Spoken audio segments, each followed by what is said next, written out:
네, 안녕하세요. 주식은 역시 기리기리세 기리스입니다. 안녕하세요, 기리분들. 자, 오늘 장 같은 경우에도 안 좋은 장이라고 볼 수 있겠죠. 그리고 내일까지도 더 떨어지는 거 아니야, 이런 생각을 충분히 할 수 있을 것 같습니다. 자, 이렇게 장이 안 좋은 와중에도 뉴스가 정말 많이 나왔습니다. 오늘은 어떤 뉴스가 있는지 바로 보도록 할게요. 첫 번째, 올해 서학개미들이 열심히 산 종목 10가지가 뭐가 있는지 보도록 하고, 그리고 하락이 지금 걱정되시는 분이 많을 겁니다. 그렇다면은 저 기릿은 이거 하나만 보면은 어느 정도 하락이 끝나지 않았겠나 라고 생각을 할 수 있을 것 같은데요. 한번 뭔지 정말 짧게 살펴보고, 다음으로 맥스트 월화 공모주 청약이 있었죠. 지난주 토요일날 기리분들에게 꼭 하셨으면 좋겠다라고 말씀드렸습니다. 그런데 이 맥스트가 경쟁률이 사상 최고치를 기록했다고 합니다. 그리고 이 덕분에 관련된 섹터가 오늘 급등을 했습니다. 뭐가 급등했는지 한번 보도록 하고, 마지막으로 셀트리온 오늘 반등을 조금 많이 줬습니다. 그래서 이제는 유의미한 반등일까 한번 보도록 할게요. 매일매일 주린이를 위한 경제 뉴스 10분 정리. 오늘은 2021년 7월 20일 화요일입니다. 기리분들 오늘 또 같이 공부하러 와주셔서 진심으로 감사합니다. 같이 공부하시죠. Let's get it! 첫 번째 뉴스를 들어가도록 하겠습니다. 그리고 그 전에 좋아요를 누르시면 저 기릿에게 매우 큰 힘이 됩니다. 정말 감사합니다. 다우 725포인트 넘게 폭락, 2% 정도가 하락했죠. 그리고 8개월 만에 이 정도 하락폭이 처음이라고 합니다. 이렇게 하락한 이유는 델타 변이에 대한 공포, 그리고 플러스 이제부터는 회복이 더딜 것이다, 이러한 생각이 나왔다고 하는군요. 그래서 연쇄적으로 아시아, 미국, 유럽 전부 다 떨어지는 걸 확인할 수 있습니다. 과연 오늘 저녁에는 반등을 할 수 있을지 그거를 중요하게 봐야 될 것 같네요. 그리고 우리의 심정, 우리의 표정을 딱 아래 이분이 464번 이분이 전부 다 보여주는 것 같습니다. 그래서 지금 이제 고민이 정말 많으실 것 같은데요. 그 중에서 가장 큰 고민은 물을 언제 태울까? 지난번에 설문조사 결과 한 60% 정도의 기리분들은 현금 비중을 가지고 계셨죠. 그리고 그런 현금 비중은 이럴 때 쓰라고 있는 것 같습니다. 이렇게 주가가 많이 떨어질 때 줍줍하면은 당연히 그만큼 수익률을 더 기대할 수 있으니까요. 그래서 많은 기리분들이 지금이라도 사야 될까? 아니면 내일 사야 될까? 혹은 3200이 깨지면 사야 될까, 이런 고민을 하실 것 같은데요. 여기에는 당연히 정답이 없는 거 알고 있죠. 그래서 저 기릿은 제가 어떻게 물을 태울 건지 저만의 방식을 알려드리도록 하겠습니다. 바로 빅스 지수를 보는 겁니다. 일단 지금 봤을 때 22.92 생각보다 높이 위치한 걸 확인할 수 있죠. 그리고 어제 새벽보다는 조금 떨어졌지만 아직까지도 20위인 걸 확인할 수 있습니다. 그렇다면 아직까지도 변동성이 크다는 소리이기 때문에 아직까지는 현금 비중을 쓰기에는 적합한 타이밍이 아니라고 볼 수 있겠죠. 그래서 저 기릿은 내일이든 아니면 이틀 뒤든 아니면 일주일 뒤든 빅스 지수가 20일 밑으로 딱 떨어질 때 그때부터 분할 매수를 진행할 것 같습니다. 그 이유는 당연히 안전한 게 제일이니까요. 그래서 기리분들도 지금 이제 현금 비중을 언제 사용할까 그런 고민이 있다면은 이러한 방법도 있구나, 이렇게 생각하시고 참고를 하시면 좋을 것 같습니다. 어쨌든 지금 봤을 때는 조금은 불확실성이 있기 때문에 아직까지는 현금 매수가 들어가기에는 조금은 위험하지 않나 라고 생각합니다. 다음입니다. 맥스트 공모주 청약 6763대 1. 자, 메타버스 플랫폼의 증강현실 AR 개발 기술을 가진 맥스트의 공모주 청약 경쟁률이 6000대 1을 넘어섰다고 합니다. 국내 증시 사상 최고 기록이라고 하는군요. 자, 그만큼 사람들의 관심이 높다는 걸 확인할 수 있습니다. 물론 이 회사에 관심이 있을 수도 있겠지만 그 뒤에 이 회사가 어떤 일을 하는지 그 부분이 더 각광을 받는다고 볼 수 있겠죠. 자, 도대체 무엇을 하는 회사인가? 방금 보셨다시피 메타버스 플랫폼이라고 하고 있군요. 그래서 지금 증시에서 메타버스에 대한 관심이 엄청나게 높은 걸 확인할 수 있습니다. 그 덕일까요? 이렇게 사람들이 관심이 높다는 증거가 나오니까 자이언트 스텝, 알체라 이런 메타버스에 관련된 기업들이 오늘 완전 급등을 하는 걸 확인할 수 있습니다. 아마도 많은 기리분들이 청약을 하셨으리라 생각되는데요. 저 기릿은 확인해보니까 한 개를 받았더라고요. 이번에는 오랜만에 따상을 성공할 수 있지 않을까, 그런 기대감을 조금은 가져볼 수 있을 것 같습니다. 강릉 줄고, 속초, 삼척 폭증, 동해안 피서의 풍선 효과 확인. 수도권 4단계 격상 첫 주말이었던 지난 17, 18일 전면 개장한 동해안 해수욕장이 사회적 거리두기 단계에 따라 지역 원정 피서객의 숫자가 지역별로 차이가 난 것으로 나타났다고 합니다. 지금 같은 경우에 해수욕을 가기 가장 좋은 타이밍이라고 볼 수 있겠죠. 코로나만 아니었으면 저 길이 또 바로 갔을 것 같습니다. 그래서 사람들이 지금 이제 동해안으로 떠나고 있다고 하는데요. 그러나 지난 주말 당시 유일하게 사회적 거리두기를 3단계로 격상, 그리고 현재는 4단계인 강릉 지역은 오히려 피서객 수가 줄어든 것으로 나타났다고 합니다. 그래서 이것만 보자면은 요즘에 델타 변이 때문에 사람들이 조금은 기피하는구나 이렇게 볼 수 있을 것 같은데요. 하지만 피서객은 강릉을 우회했을 뿐 2단계를 유지했던 인접 동해안 시군으로 몰려가는 풍선 효과가 확인된 것으로 나타났다고 합니다. 물론 이러한 것들은 당연한 부분이라고 볼 수 있겠지만 델타 변이가 날린 이때 또 다른 사고를 만들지 않을까 이런 걱정도 앞서는 게 사실인 것 같습니다. 참 이럴 때는 어려운 것 같습니다. 항상 사람들이 똑같은 일만 하고 살 수는 없지 않겠습니까? 그리고 여름에는 휴가를 가고 싶은 게 당연한 생각이라고 볼 수 있을 것 같은데요. 하지만 이렇게 코로나가 퍼지고 있으니까 이걸 가야 되나 말아야 되나 그런 고민이 많아지는 것 같습니다. 다음입니다. 이제는 학생도 백신을 맞는다고 하네요. 마스크 벗고 수능 보고 싶어요. 고3 오늘부터 백신 접종. 서울의 한 고등학교에 다니는 박모 양은 용산구에 있는 코로나19 예방접종센터를 찾아 백신 접종을 했다고 합니다. 자, 이렇게 한 이유가 무엇인가? 열심히 공부해야 될 때 코로나에 감염되면 문제가 이만저만이 아니겠죠. 그래서 미리 백신을 맞는 게 좋다고 생각한다고 합니다. 그리고 부작용은 딱히 걱정되진 않는다고 하며 반 친구들 대부분 빨리 맞고 싶어 한다고 하는군요. 그래서 어제부터 30일까지 전국 고3 학생들을 대상으로 백신 접종이 시작됐다고 하는데 고3 학생의 경우 휴학 중이거나 아니면은 올해 대입에 응시하는 조기 졸업자까지 접종 대상에 포함된다고 합니다. 그래서 수험생들은 대부분 공부에 집중할 수 있어서 좋다. 일상생활이 편해질 것 같다는 기대감을 나타낸다고 하는군요. 저 길이 또 한 12년 전 그때쯤에 이제 고3 생활을 했었는데 지금 생각해보니까 그걸 어떻게 했지 이런 생각이 듭니다. 그때 제 기억으로는 아침 7시 반인가요? 8시까지 학교에 가서 저녁 9시인가 10시까지 야자를 했던 걸로 기억하는데 진짜 말 그대로 학교에서 살았다고 볼 수 있겠죠. 어쨌든 지금 또 그런 생활을 하는지 모르겠지만 고3 학생들 모두 힘내시기 바랍니다. 다음입니다. 셀트리온 레키로나 인도네시아에서 긴급 사용 승인을 획득했다고 하네요. 해외 첫 허가를 했기 때문에 오늘 흐름이 나쁘지 않다고 합니다. 아니 좋다고 합니다. 한번 내용을 보도록 할게요. 셀트리온이 개발한 코로나19 항체 치료제 레키로나가 지난 17일 인도네시아 식약처로부터 긴급 사용 승인을 획득했다. 이는 레키로나가 해외에서 받은 첫 허가라고 하는군요. 그래서 셀트리온 관계자는 레키로나의 글로벌 임상 및 품질 데이터를 통해 효능을 입증해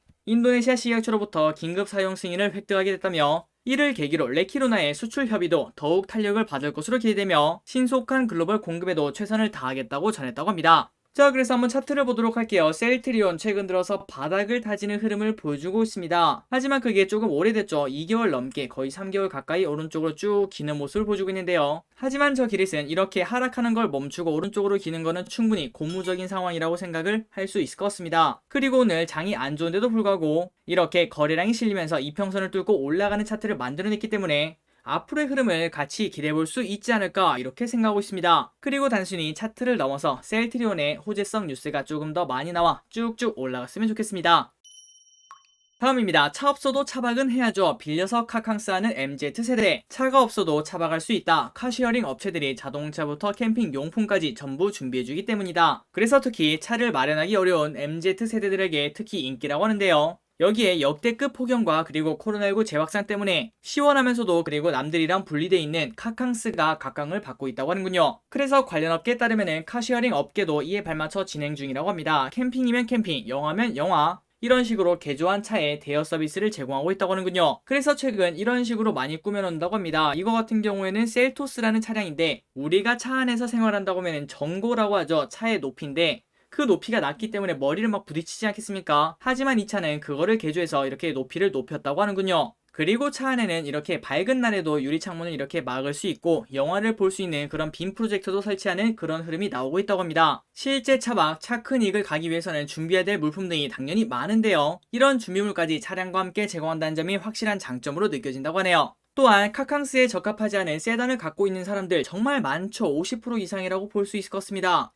그런 사람들에게도 몇 시간만 차를 빌려서 즐길 수 있기 때문에 부담이 덜한다고 하는군요. 다만 이 서비스가 지속 가능한지는 의문을 가지고 있다고 합니다. 소카를 비롯해 전부 앱을 통해서 비대면 렌트를 제공하고 있는데 자동차를 함부로 쓰는 고객이 나올 수밖에 없기 때문이죠. 그래서 빔 프로젝터, 캠핑 용품 이런 것들은 고가인 경우도 많아서 망가뜨리게 된다면 렌트 수익보다 손해가 더 클 가능성도 높다고 하네요. 기리분들은 차박해보셨나요? 저 기릿은 아직까지 해본 적은 없지만 한 번쯤은 해보고 싶네요. 자, 지금부터 속도를 조금 더 높이도록 하겠습니다. 구글 연내 폴더블 픽셀폰 출시, 롤러블 픽셀폰은 내년 유력. 지금 현재 삼성전자가 폴더블 폰에 힘을 주고 있죠. 그리고 그렇게 힘을 주는 이유는 이 폴더블 폰을 이제 대중화로 올리겠다. 그러한 목적이 있는 걸로 알고 있습니다. 그래서 거기에 발맞춰서 구글도 올해 폴더블 폰을 출시할 가능성이 있다고 합니다. 사진을 보면 이런 식으로 그냥 깔끔하게 생겼고 뒤에는 G라고 적혀있는 걸 확인할 수 있습니다. 다음입니다. 지금 현재 방탄소년단이 8주 연속 빌보드 차트 1위인 걸로 알고 있는데요. 자, 그 정도로 우리나라 엔터 산업이 계속 가면 갈수록 올라가고 있습니다. 그러다 보니까 아이들이 스카이를 가려고 하는 게 아니라 SHJY를 가려고 한다고 합니다. 과연 그게 뭔지 한번 보도록 할게요. 초등학교 2학년도 듣는 아이돌 수업, 스카이 대신 명문 기획사 꿈꾼다. 자, 토요일 오후 서울 강남구 신사동에 있는 K-팝 아카데미인 SL 스튜디오 앞에는 승용차가 줄지어 서 있다고 합니다. 혼자서는 버스랑 지하철을 아직까지 타지 못하는 초등학생 자녀를 위해 아카데미 셔틀에 나선 부모들의 차량이라고 하는데요. 보통 이런 광경은 이곳과 몇 블록 떨어진 대치동 학원가에서 나타나는데요. 하지만 여기도 다르지 않은 풍경이라고 하네요.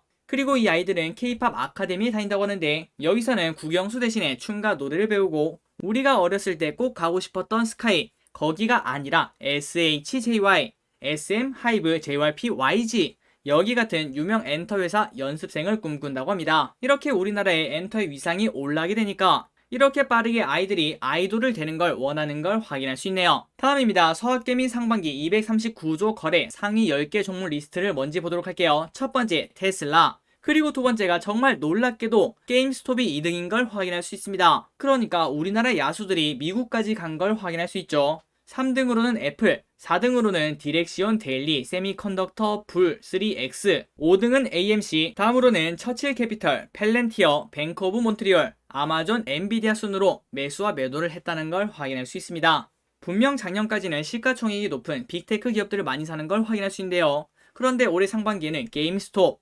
AMC, 이러한 민주직도 야수의 마음으로 매수 매도를 하는 걸 확인할 수 있습니다. 자, 마지막으로 오늘의 기업 3가지를 보고 끝내보도록 하겠습니다. 첫 번째, 코웨이, 올해 실적 성장 기대, 목표가 상향. KB증권은 코웨이가 올해 실적 성장이 기대된다며 목표 주가를 93,000원에서 10만원으로 상향 조정한다고 20일 밝혔다고 합니다. 그렇다면 당연히 투자 의견은 매수.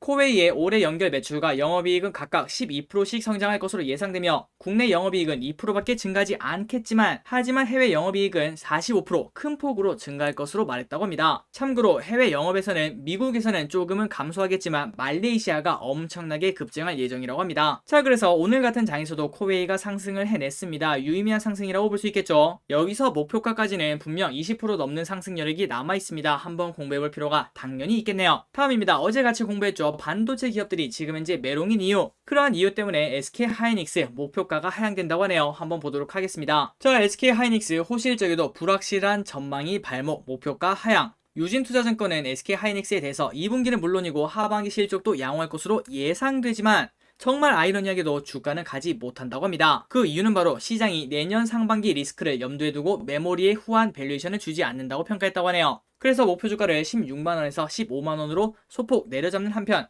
투자 의견은 아직까지 매수라고 합니다. 그리고 아래 차트를 보시면 항상 실적이나 주가는 뭐가 먼저 움직인다고요? 주가는 실적의 6개월 앞을 선행한다고 말씀드렸죠. 자, 여기 차트를 보시면 바로 확인할 수 있을 것 같습니다. 여기 보시면 실적 고점은 여기인데 그 전보다 한 6개월 전에 주가 고점인 걸 확인할 수 있고요. 그 다음에 작년 초반인 것 같습니다. 그때도 실적 고점보다 주가 고점이 빠른 걸 확인할 수 있고 그렇다면 이번에도 그런 거 아니냐? 올해 말까지는 실적이 좋겠지만 만약에 그게 고점이라면은 그로부터 6개월 전인 지금이 주가 고점이란 얘기가 될 수도 있겠죠. 이런 부분 때문에 실적은 계속 좋아지는데 주가는 가지 못하는 그런 현상이 나타난다고 합니다. 그래서 SK하이닉스 최근 차트를 보시면 삼성전자랑 똑같죠. 계속 떨어지고 있는 걸 확인할 수 있죠. 결국 여기서 상황을 반전시켜서 다시 상승하려면은 내년에도 삼성전자 그리고 SK하이닉스가 실적이 성장하는 그런 결과물을 보여줘야 되지 않겠나라고 생각합니다. 마지막입니다. 푸드나무 2분기 매출액 60% 증가 예상. 신한금융투자는 푸드나무에 대해서 올해 2분기 매출액이 전년 대비 60% 이상 증가할 것으로 내다봤다. 그래서 투자 의견은 매수, 목표 주가는 38,000원을 유지했다고 하는군요. 자, 신한금투에서는 푸드나무의 올해 2분기 연결 매출액은 전년 동기 대비 60% 늘어난 490억 원, 영업이익은 31.4% 감소한 13억 원을 전망한다고 합니다. 그리고 이 회사가 뭐하는 회사인가? 최근 들어서 사람들이 많이 찾죠. 맛있딱, 러브잇 등 주력 브랜드가 있는 회사라고 생각하시면 될 것 같습니다. 이러한 브랜드의 고성장의 신규 상품들의 흥행이 지속될 전망이라며 디지털 플랫폼들의 경쟁이 심화되는 가운데 지금은 수익성보다는 성장에 집중하는 전략이 맞다고 있었다고 합니다. 그래서 급격히 증가하고 있는 랭킹닷컴의 가입자 수 60%에 육박하는 매출액 증감률, 흑자 기조와 함께 안정적인 재무구조를 근거로 매수 관점을 유지한다고 하는군요. 지금 현재 주가는 27,550원, 그리고 목표가가 38,000원이었습니다. 그렇다면 상승률이 30% 넘게 있는 건데요. 이런 부분도 당연히 공부해볼 필요가 있겠죠. 그리고 여기 보시면 아시겠지만 모든 이평선이 슬금슬금 올라가는 우상향하는 흐름을 만들어내고 있습니다. 그러니 이런 기업들은 느리지만 강한 흐름을 나타낸다고 볼 수 있겠죠. 자, 지금까지 경주뉴스가 끝났습니다. 오늘 또 같이 공부해주셔서 진심으로 감사드리고, 오늘 저녁 미국장은 정말 좋게 끝나서 내일부터는 또 상승을 했으면 좋겠네요. 기리분들 너무 걱정하지 마시고 푹 쉬시기 바랍니다. 지금까지 기리셨습니다. 빠이요.